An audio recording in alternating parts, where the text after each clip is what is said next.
With wireless deals, you can't always trust everything you hear.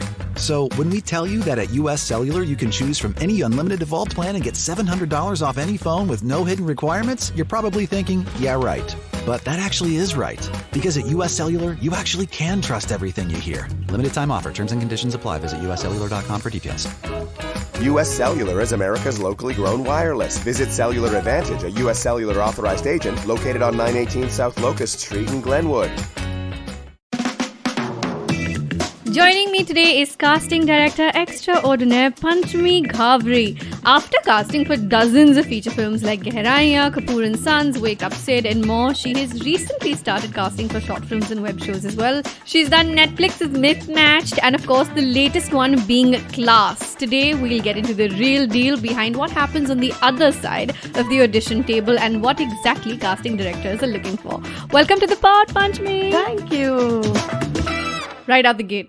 Casting. How did you think you wanted to get into casting? What inspired you to get into this field? So to be very honest, it was not like some sort of plan that I had made. I was very young. I was only 18. I was still completing my college, whatever, my first year I was in.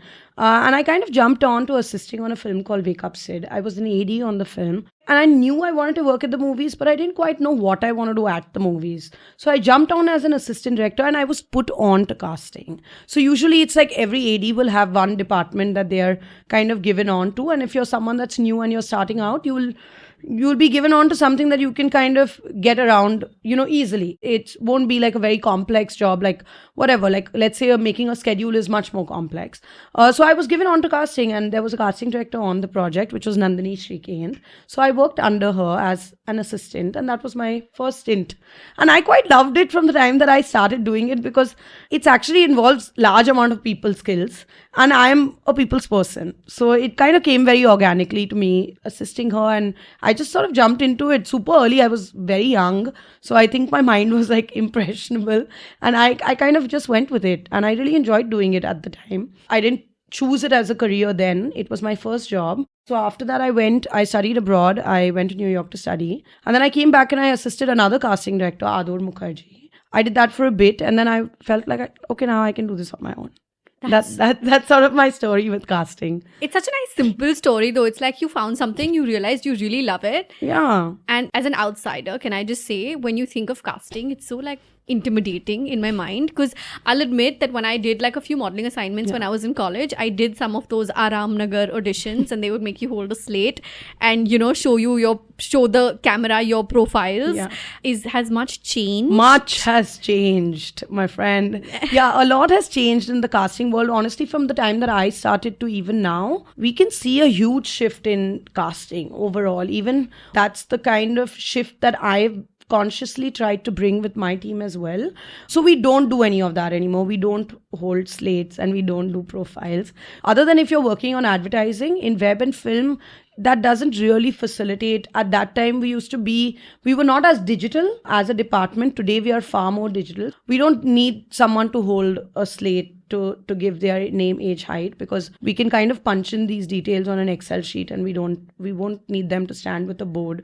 I feel like actors would experience a certain amount of stress it felt a bit stressful to hold this board, like you were being objectified a bit. That sort of moved forward. We don't do that anymore. Even with something as simple as portfolio pictures, to be really honest, as a casting director who's working today in 2023, I don't care about portfolio pixels.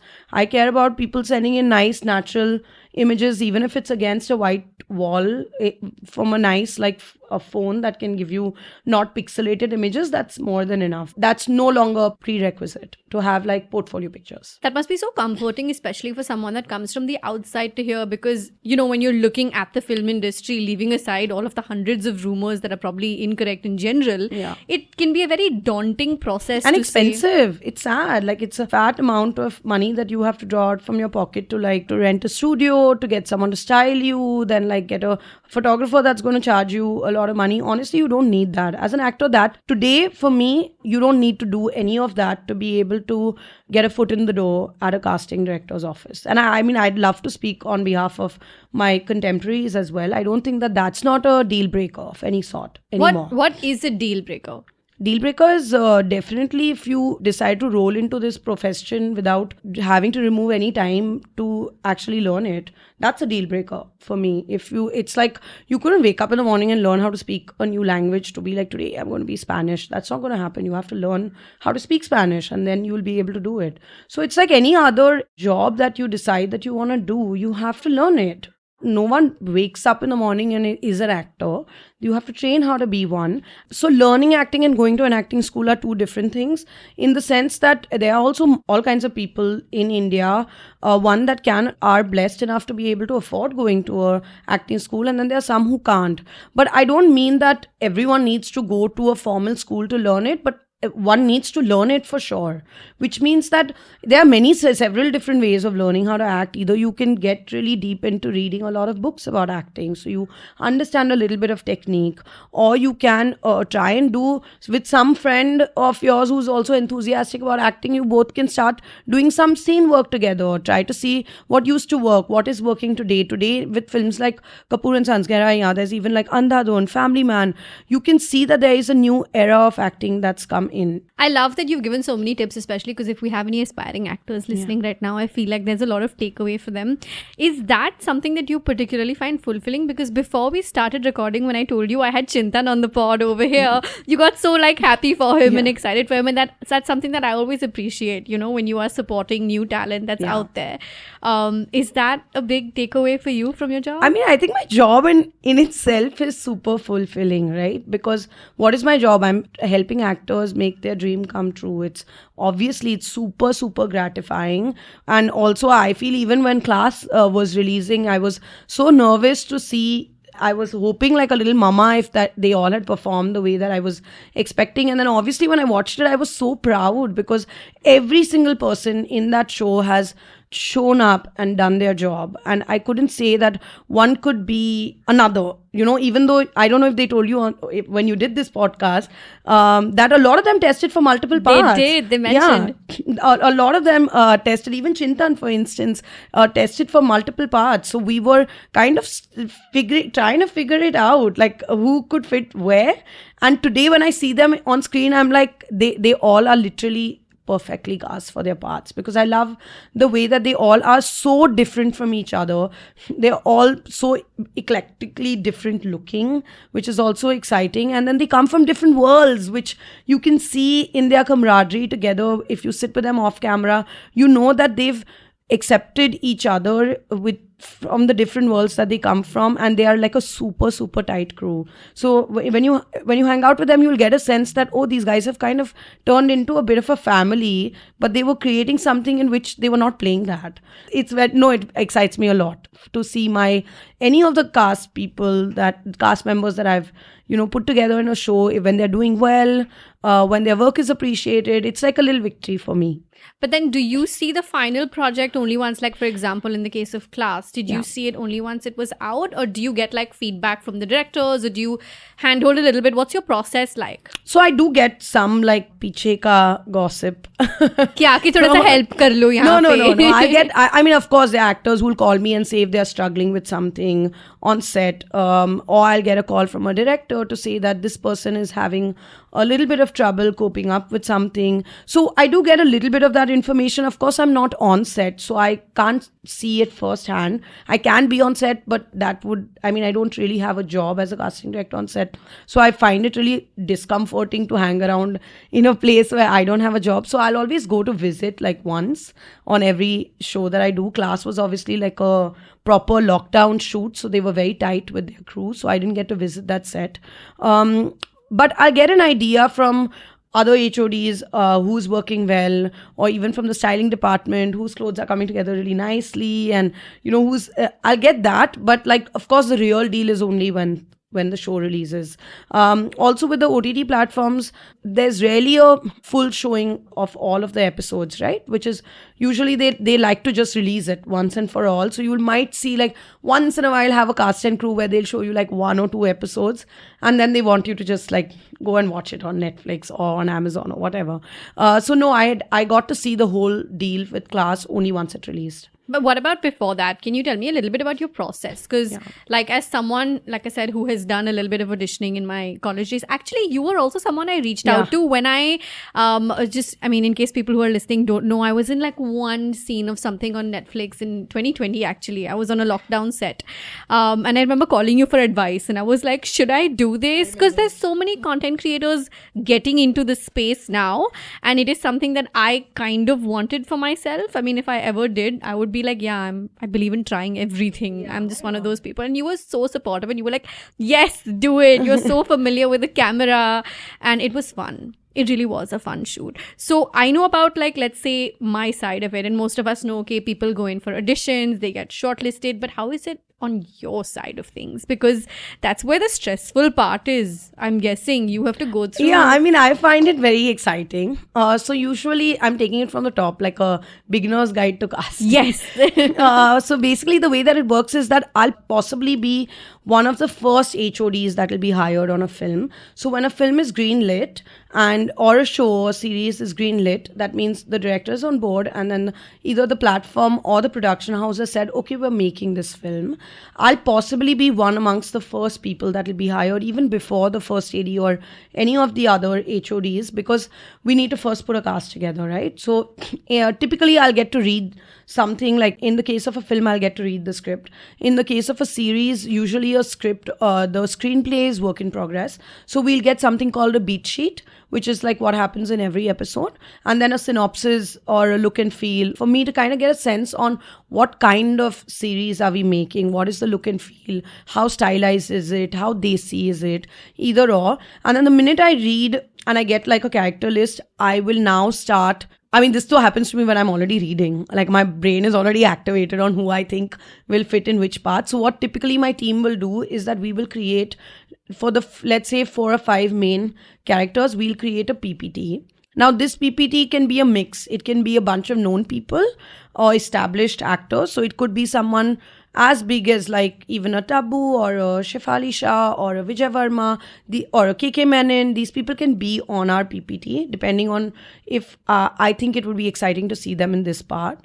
And then we will go and do a little bit of a jamming session with the director, which is when we show them the PPT and then we ask them of what they're thinking and give a little bit of inputs of why we thought of certain people also, or why I think that this person would be an interesting cast. So sometimes that jamming process is super fun because the director may have never thought of someone that we are able to bring to them, also may not know of someone if they are kind of gaining a lot of clout in the OTT world, but the director has not seen as much of their work. So then we kind of do this jamming session and put down like a bunch of names. Now depending on their seniority, either we audition them if they're not as senior. Of course, if they're senior in the names that I took, which is Shefali Shah, Tabu, Vijay Varma, or even a KK Menon, or many more like that, then we don't do an audition process. We basically will do a thing where I'll pick up the phone on the actor, I'll have a chat with them, tell them a little bit about the world, who's producing it, if there are any names that are already attached on the film, because that always helps for the actor to get a sense of, you know, what kind of project are we putting together? Are we focusing on like certain level of actors? What's kind of going on? And then we just set up a meeting with the director. This is like the non-audition process.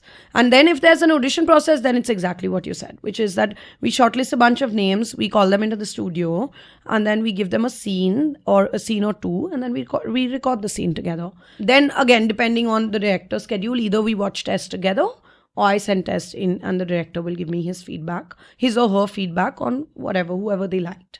Is there ever a filter you keep in mind while selecting people? I was reading this interview the other day, and on this particular day I was reading quite a few. I think it was Osham's interview actually. If it's his interview that's coming to my mind right now, he mentioned, somebody asked him about what is your opinion on casting actual, gay people in a gay character. And I really liked the response. So I'm feeling really bad that I'm not 100% sure that this was his interview, but I'm 99% sure it was his. And the response was really nice. He said that, if you're casting a soldier, you're not going to go. You read the Dirty Magazine interview. There you go. Yeah. Thank you. And I was like, I read so many interviews on that. I can't remember. And it was awesome. It was, right. Wasn't it? And I loved that response because that's a conversation when it comes to casting that has a very polarized opinion, Yes, right? Where it you're does. like, okay, if it's a gay character, let's try to cast someone who's gay. I remember having this conversation with one of my managers back in the day when Gully Boy had come out. And as a Muslim, I have not really grown up seeing what was her name? Safina. Safinas is main characters. It's always been Poojas and Priyas.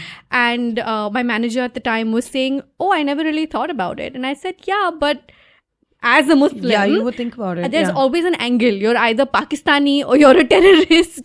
There's some That's interesting. stereotype attached to when it's Yeah. a Muslim lead. And in Gully Boy, there was nothing. There was It was nothing. just a story. And then when I read this interview, that came back to me, that conversation came back to me, and I loved the response. And I said, now that's awesome. As long as you're portraying, a certain minority. Correct. But where are you on this? Do you feel like casting for certain minorities when you're going through a selection, hey, it would be nice to have A, B, or C's included? Yes, I do feel like that. I have been on that. In fact, I very actively try to sometimes tell my directors that it would be nice to have some representation in the film, and we don't have to talk about it, or we don't have to make a point about it, but it'd be nice to be able to kind of open doors. I don't know what that's going to get them, but we did do that in Gheraiya. Actually, there was no point to be made, but in our own way we wanted to get representation from all kinds of people, and that's why normalize it. we just normalize it, and and why not just open doors for people that may have thought that they won't be able to be a part of this world, to be like, okay, actually we're very happy for you to be a part of this world. So we did that. We did a whole drill where we went out of our way to just put it out there. For instance, in the LGBTQI community, where we were like, we're looking for people from this community to be a part of our film, and we made a whole note about the fact that we're not putting anything in boxes. We just want them to have that representation in the film. And we never even this is probably the first time that we're speaking about it. But it's an important conversation, because I agree with Oshim though, because it is true that during class, we were very neutral. We put it out to people who were out there, gay or queer, and then we also put it out to people that were straight. So we were open-minded enough to be able to take whoever was right for the part, which is also, it's the right attitude to go in with it, right? Which is that you're not trying to go out of your way to do something specific. Yeah, so basically it was the idea, even in Oshim's project in class, was that we're going to put this opportunity out, and then the best will find it. But we did consciously put it out to all kinds of people with all kinds of preferences, and we want to just treat it as good acting. That's it. But that in itself is also inclusive. inclusive. It is inclusive, and it is progressive, and the idea is to just be that. To be welcoming to all. Yes, I mean, at the end of the day, that's all we're all hoping we get Yes. to a place of. But have you ever faced any backlash or any conflict? Have you ever had a producer who's been like, hey, okay, but has there been conflict? No, I mean, of course, I've had my advertising words said. I mean, I'm obviously not taking any names, but in my advertising life, there was a lot of the body shaming. I've faced a lot of that in terms of requirements. And this seems to be a very common thing in India, that people are just used to, so they don't want to do anything to change that. But with who's who of the brands to be fair, thin, all of those awful words, which me and my team are so conscious about, we hate. Actually, maybe that's part of the reason I don't do too much advertising. No, I'm kidding. But I think creatively, I am more inclined towards the movies and web. I do a fair amount of advertising work, but it's mostly with directors that I get along well with, and because I don't want to come across this sort of situation, and I'm really very open about that. It's not anything hidden. As a casting director, I don't actually identify working with people that endorse that kind of, even if it's money making or it's advertising, that kind of advertising doesn't resonate with me as a person. So I'm very happy being left out of that. But there's a lot of that in the industry. Still, I do think that we've moved a little bit forward, but we still have a long way to go. Do you feel like those stereotype words have literally just been the same? Fair, thin, tall, long hair, are those Plump? still... Yeah, Plump? They want plump, or they don't? I don't know. I guess when you want someone plus size, you won't say that. You'll say chubby, you'll say plump, you'll say awful words like that. Or even North Indian, which is a code word for fair. Oh dear, I didn't Yeah, know there's that. so many of those. Oh, so like because South Indian means deep, so North Indian must be fair. Is that what they mean? It's all crazy. There's a lot of that. Oh my god. Yeah, so you have to As like... if North Indians can't be deep and South Indians No, can't that's be a complete fair. misconception, but it's a very India sort of like thinking, which we are obviously trying to push those boundaries, and we'll never have any of that on our page. We are so conscious about the posts that we put up. Even if we have a specific requirement, I would rather that my team and me, we go over 100 more emails and fine tune that than to set that out as just put that out in the world on a post. You have to be mindful about what you say and you never know how that can be a trigger to someone, so you have to be very mindful of that. And I think that takes a full on conscious effort. Like every post from PGC will be run and to me before it goes up on. And if we ever, because of course we're human, somewhere we may have made a mistake, we like immediately take the post down and like put up a new one, because we are conscious of the words that we put out there. No, that's awesome. I feel like we're all human and we're always learning and growing. But just the fact that it's part of the ethos of the way your Yes, company for sure. operates Yes. in itself is so good. Because, like, for example, I feel you were also amongst the first movers in the casting space to, let's say, look at content creators. Yeah. Or for that matter, like taking a stand, like the way you're mentioning, you've, made a conscious effort. Your whole company has made an effort towards. But one of the very 90s conversations around casting has been related to the casting couch words, which we've all learned and kind of, and I'll admit that a lot of people also growing up in, I would say, our generation, like I feel would have wanted to be actors but wouldn't say it because there was this underlying thing ke usko to actor banna hai. Yeah, you're right. And even subconsciously, if I went through a phase where I wanted to, or even I did my BMM, and I had a lot of friends who were auditioning left, right and center, some of whom have gone on to become fantastic actors today, who are doing some great work. But there was always this underlying fear for your friends that, oh my god, I hope you don't go through that. Yeah. How has that, have you ever in the industry seen a peer who's been like, okay, you know what, I want to stay away from this person because this seems dodge? I definitely think it was very much there. And I think that today, after the Me Too campaign, things have gotten a little bit better, because I guess it's created a certain amount of fear, which is good, which is great. And I'm happy about that, because people should be fearful about, creating an unsafe environment and then taking advantage of that in the name of like giving an opportunity, which I'm entirely against. I think that it was very real in Bollywood. There's no doubt about that.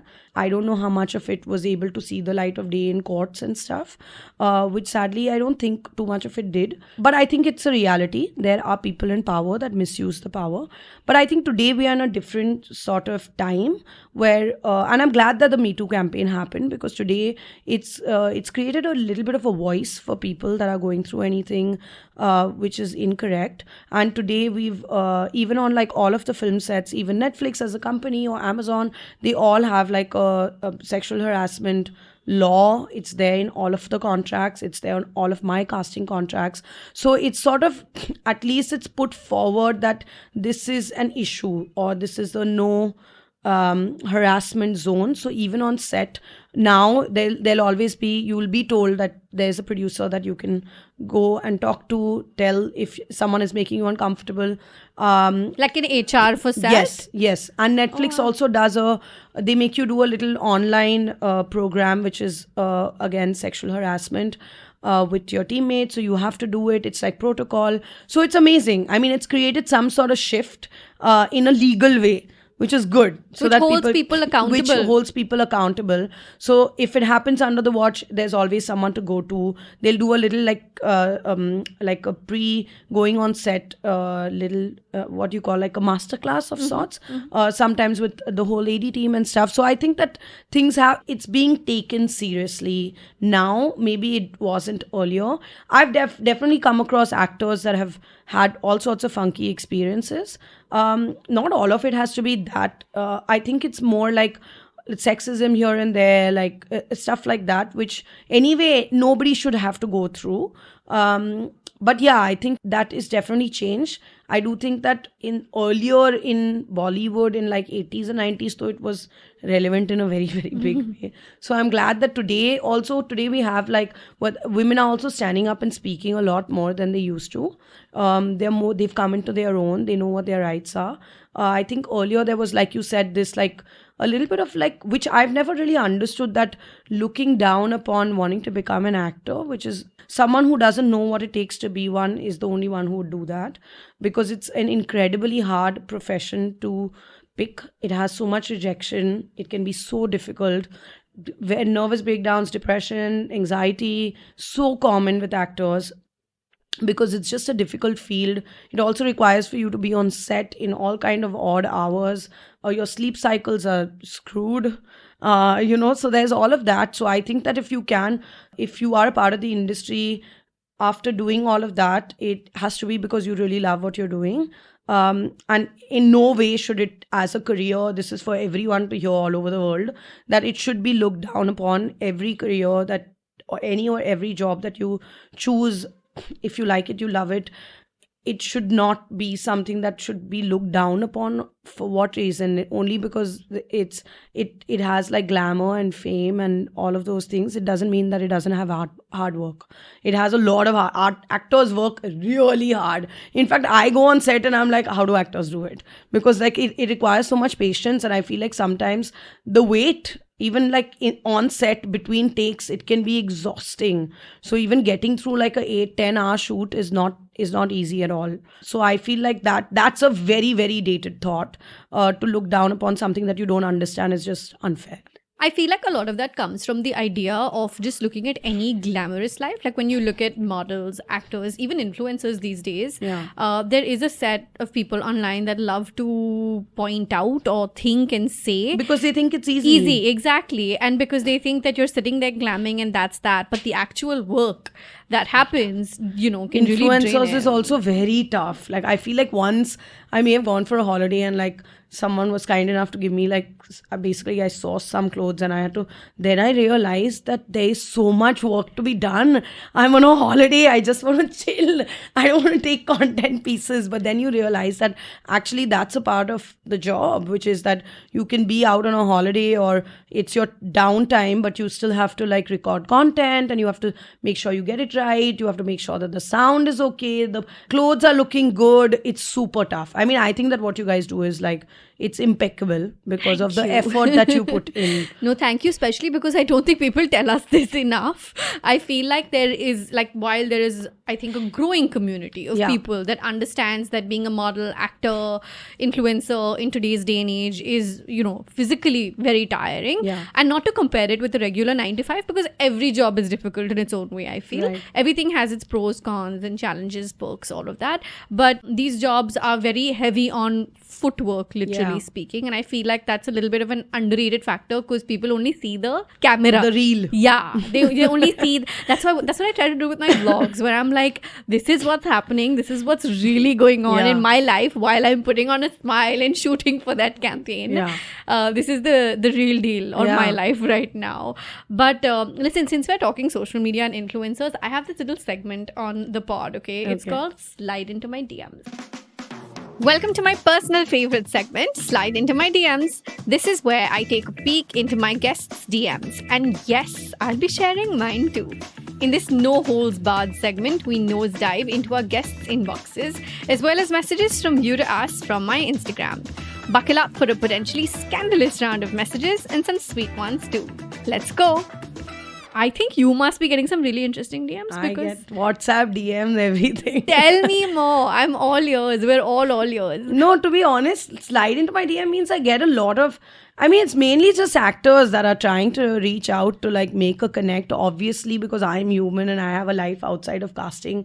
So every time I leave my phone for like an hour, I get a minimum of like 20 to 30 unread messages. It's that hardcore. How do they get your number? It just happens. It's a casting. The thing is, I got to give it to actors. All of the actors out there, their community is actually quite tight in the sense that which is sweet in its own way, but this doesn't mean that you should flood me. But it's sweet in its own way because they have these like several WhatsApp groups where they try to help each other out, which is really sweet at the core of it, because I think that even though they don't necessarily know each other, they're trying to sort of stand together to help each other out, to be like, okay, if I have someone's number, contact, and this would help you, then. So I think the intention with which they do it is very helpful and clean, and it's not at all to like really trouble or spam me. It's just that one may not realize how many more are doing it.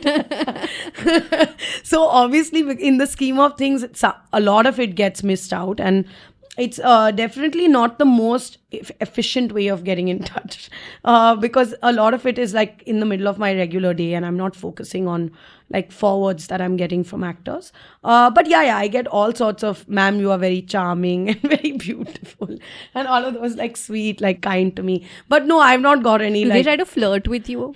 Like, I mean, I guess in their own way of like trying to make a connect. I like, actually, to be honest, they don't realize you're married.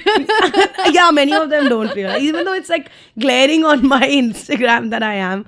But I feel like because of the person that I am and the job that I do, and because I'm also a sensitive person myself, I actually empathize with actors more than I don't, because I feel like it takes like a very thick skin to choose this as a career, and it takes a lot of time to be able to find something. Sometimes you may be trying for a while and you don't get anywhere, and then you have to pick another career. And then in a place like India, there's so much pressure with like doing the conventional doctor, engineer type of jobs, that acting is so far from it. Like I had once or twice, I hosted these like workshops for a few hours every day that I stopped doing later. I'll tell you more about that. But I had a bunch of people that had come from like different, some from like Pune, Bangalore, all sorts of places, that had not told their parents that they were coming for the workshop. So part of the reason that I stopped doing it is because I felt an incredible amount of responsibility towards what I'm doing or what I'm teaching in these. And if I was not able to give it my 100%, I didn't actually want to do it, because it's like you're playing around with people's lives, their dreams. And some of them don't come from families that are supportive, like you said. When they come to you like looking for answers to where they should go from after this workshop, that can be like incredibly stressful. That's a lot of weight on your Yeah, shoulders. it's a lot of weight. So I was like, okay, if I decide to do this someday, I want to do it like fully, and I should not be, then I have to give my students the time that they deserve, because it's their dreams that you're basically, not playing with, but you're trying to get their dreams to get somewhere. So it can't be just like a couple of hours in a day. You just give some pieces of advice and then you detach from it and go back to your life. Like I feel like that would be unfair. So if I had to ever do the whole, like a lot of casting directors do, like coaching and training and workshops and stuff, I haven't gotten into it because I feel like if I do it, I want to do it right. Otherwise, I'd rather not do it. And then there's also that inevitable, comparison. I call it the Indian N-word over here, with the Nepo babies, as they say. Because like everyone who's trying so hard is because they genuinely don't have a connection, right, with this world. Yeah. And then you're grasping for straws to whatever you can. But that's why I'm here. That's why, series like Class make me so happy, and even Mismatched for that matter. And whether or not, like, let's say the background of Prajakta, for instance, was that she was a content creator. At the end of the day, she walks in and she gives a good test. And the reason why she's constantly getting work is because she nails auditions. So I think that content creator or not, for me, it's much like we have a part, and now whoever can come and do the best job at this part. So whether you're a content creator or you're a fresher or you're a seasoned actor, that doesn't make... To me, I treat everyone super equally. So the followers don't matter to you at all? No, not to me. I don't know about like how it works with the digital platforms, because they're a corporate agency or a corporate space, but I'm a creative space. So for me, it doesn't matter at all who has how many followers. I don't even care if you don't have an Instagram profile. Yes, I can give the tip that it's good to have a Instagram open profile. I'm not telling or endorsing that actors should do this if that's not a part of their personality and if they're not comfortable with it.